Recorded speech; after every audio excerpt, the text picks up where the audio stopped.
അതിർത്തിയിലെ ഇന്ത്യ പാകിസ്ഥാൻ സംഘർഷങ്ങളുടെ പശ്ചാത്തലത്തിൽ IPL മത്സരങ്ങൾ അനിശ്ചിതകാലത്തേക്ക് നിർത്തിവെക്കാൻ BCCI തീരുമാനിച്ചിരിക്കുന്നു. കളിക്കാരുടെ സുരക്ഷ കണക്കിലെടുത്താണ് തീരുമാനം. ഇന്ത്യ പാകിസ്ഥാൻ സംഘർഷങ്ങളുടെ പശ്ചാത്തലത്തിൽ വിദേശികൾക്കെല്ലാം സുരക്ഷയിൽ ആശങ്ക പ്രകടിപ്പിച്ചിരുന്നു. സ്വന്തം രാജ്യത്തേക്ക് മടങ്ങാൻ പലരും സന്നദ്ധത അറിയിക്കുകയും ചെയ്തു. IPL പ്ലേ ഓഫിന് മുൻപ് ഇനി 12 മത്സരങ്ങൾ കൂടി പൂർത്തിയാക്കാനുണ്ട്. ഇതിനിടയിലാണ് BCCI നിർണായക തീരുമാനമെടുത്തത്. IPL-ൽ ഇന്ന് Lucknow super giants royal Challengers Bengaluru മത്സരം നടക്കേണ്ടിയിരുന്നു. ഈ മത്സരം നടക്കുമോ എന്ന കാര്യത്തിൽ BCCI ഇതുവരെ വ്യക്തത വരുത്തിയിട്ടില്ലായിരുന്നു. സർക്കാർ പ്രതിനിധികളുമായി കൂടിയാലോചിച്ച ശേഷം ഇന്ന് തീരുമാനമെടുക്കുമെന്ന് തന്നെയായിരുന്നു IPL ചെയർമാൻ അരുൺ ധുമാൽ ഇന്നലെ അറിയിച്ചത്. അങ്ങനെ IPL മത്സരങ്ങളെല്ലാം നിർത്തിവച്ചിരിക്കുകയാണ്. സുരക്ഷാ മാനദണ്ഡങ്ങൾ പ്രഖ്യാപിച്ചു തന്നെയാണ് ഇപ്പോൾ IPL മത്സരങ്ങൾ നിർത്തിയിരിക്കുന്നത്.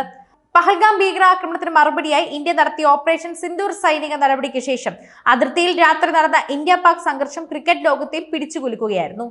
IPL-ൽ ഇന്നലെ തന്നെ ഹിമാചൽ പ്രദേശിലെ ധരംശാലയിൽ നടന്ന പഞ്ചാബ് കിങ്സ് ഡൽഹി ക്യാപിറ്റൽസ് മത്സരം സംഘർഷത്തെ തുടർന്ന് പൂർത്തിയാക്കാനാവാതെ ഉപേക്ഷിച്ചു.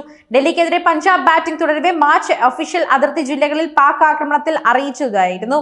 പിന്നാലെ ഗ്രൗണ്ടിലെ ഹെഡ്ലൈറ്റുകൾ ഓഫായി. ഉടൻ മത്സരം നിർത്തിവെച്ചു. ഈ സമയം മത്സരം കാണാനായി 10,000-കണക്കിന് ക്രിക്കറ്റ് ആരാധകരും സ്റ്റേഡിയത്തിലുണ്ടായിരുന്നു.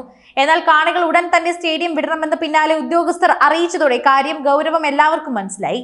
ഇതിന് പിന്നാലെ IPL ചെയർമാൻ അരുൺ ധുമാൽ നേരിട്ട് വന്ന് ഗ്രൗണ്ടിലിറങ്ങി ആരാധകർക്ക് സാഹചര്യം ബോധ്യപ്പെടുത്തി.